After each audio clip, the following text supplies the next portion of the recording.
ॐ सोमनाथाय नमः। ॐ मल्लिकार्जुनाय नमः। ॐ महाकालेश्वराय नमः। ॐ ओंकारेश्वराय नमः। ॐ वैद्यनाथाय नमः।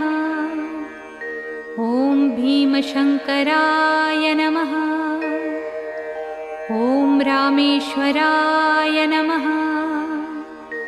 ॐ नागेश्वराय नमः। ॐ विश्वेश्वराय नमः। ॐ त्र्यंबकेश्वराय नमः। ॐ केदारेश्वराय नमः। ॐ भुस्मेश्वराय नमः।